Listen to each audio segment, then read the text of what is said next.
একদিকে উঠেছে কান্নার রোদ, অন্যদিকে ঠিক তার পাশের মন্দির থেকেই ভেসে আসছে শঙ্খ ও ডমরুর শব্দ। সময়টা ভোর 4টে। তখনও নেবেনি নিমতলা মহাশ্মশানের চিতার আগুন। তার মধ্যে বাবা ভূতনাথ সেজে উঠেছেন চিতার ভস্মমাখা রূপে। তিনিই আদি, তিনিই অন্ত। বলা হয় মহাদেবের এই ভস্মারতি যে ভক্ত একবার দেখেছেন সে মোক্ষ প্রাপ্তির পথে এগিয়ে গেছেন।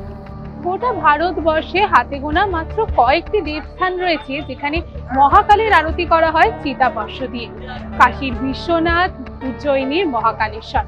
আজ আমি কলকাতার বুকে এমন এক মন্দিরে চলে এসেছি যেখানে বিগত ৩০০ বছর ধরে প্রচলিত রয়েছে সেই পুরনো প্রথা। এই মন্দিরে বিরাজ করেন মহাশ্মশানের দেবতা, যিনি নৃত্য করেন মৃত্যুর ওপর। এখানে শ্মশানের চিতাভস্ম দিয়ে করা হয় তার আরতি। লোকমুখে শোনা যায় নিমতলার সেই চিরন্তন শ্মশানে প্রতিটি ভস্মারতির আগে এক অদৃশ্য শক্তির উপস্থিতি টের পাওয়া যায়, যেন মহাদেব নিজেই এসে উপস্থিত হয়েছেন নিজের আরতি গ্রহণ করতে। কিন্তু প্রশ্ন থেকেই যায়, কে শুরু করেছিল এই প্রথা? কিভাবে শ্মশানের বুকেই গড়ে উঠল এই অলৌকিক মন্দির?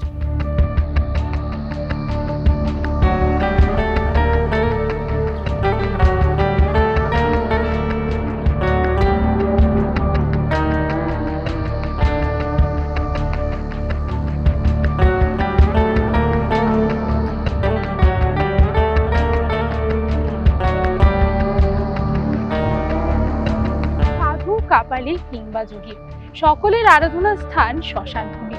শোনা যায় আজ থেকে প্রায় ৩০০ বছর আগে বারাণসীর এক অঘরী সন্ন্যাসী কলকাতার উদ্দেশ্যে যাত্রা করে।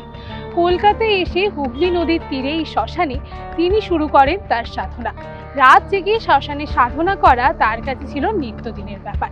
তেমনই এক রাতে সাধনায় বসে তিনি সেই শ্মশানে খুঁজে পান স্বয়ম্ভূ শিবলিঙ্গটি।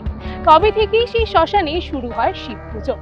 বলা হয় যে শিব পুজোর রীতি অনুসারে মহাদেবের মঙ্গল আরতি করা হয় সেই শ্মশানেই জ্বলতে থাকা চিতার ছাই থেকে। আজ আর সেই শ্মশান নেই, সেখানে এখন তৈরি হয়েছে স্বয়ম্ভূনাথ বা বাবা ভূতনাথ শিবধাম। ভগবান শিবের প্রাক নটরাজ রূপে দেখা মিলবে এই মন্দিরে। সমগ্র মহাজগতের অধিকর্তা দেবাদিদেব মহাদেব। জনশ্রুতি অনুযায়ী কখনো এমন হয়নি যে নিমতলা শ্মশানে জ্বলন্ত চিতার ছাই ছাড়া মহাদেবের আরতি সম্পন্ন হয়েছে। ঠিক যেন মহাদেব স্বয়ং এই প্রথার রক্ষক। বিশ্বাস করতে কষ্ট হতে পারে, কিন্তু আজও ভূত চতুর্দশী কিংবা অমাবস্যার রাতে দেশের নানান প্রান্ত থেকে আসেন অঘরী তান্ত্রিকেরা। সারা রাত ধরে চলে তন্ত্র সাধনা। কিন্তু যেটা ছিল একসময় শুধুই শ্মশান ভূমি, সেখানে কিভাবে গড়ে উঠল এই প্রাচীন মন্দির? বছরের পর বছর কেটে গেছে।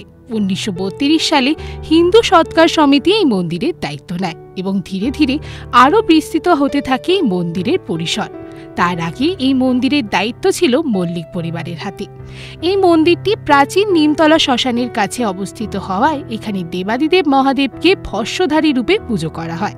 ভক্তদের বিশ্বাস, কর্পূরের ছাই দিয়ে তিলক পরলে মহাদেবের আশীর্বাদে তাদের সকল মনস্কামনা পূর্ণ হবে। শ্রাবণের সোমবার কিংবা মহাশিবরাত্রির রাতে এই মন্দির হয়ে ওঠে এক ভিন্ন জগৎ। বাতাস ভারী হয়ে ওঠে ধূপ ধুনোর গন্ধে। লাক্ষাধিক মানুষ এসে ভিড় করেন এই অলৌকিক মন্দিরে। শুধু কলকাতা নয়, সারা ভারত থেকে ভক্তরা আসেন এই শ্মশান সংলগ্ন অলৌকিক শিবধামে। আজ আমি চলে এসেছিলাম বাবা ভূতনাথ ধামে। আপনারা যারা এই ধামে আসতে চান, বাবা ভূতনাথের দর্শন করতে চান, তারা শোভাবাজার মেট্রো স্টেশন থেকে টোটো ধরে বা হাঁটা পথেই চলে আসতে পারবেন এই মন্দিরে।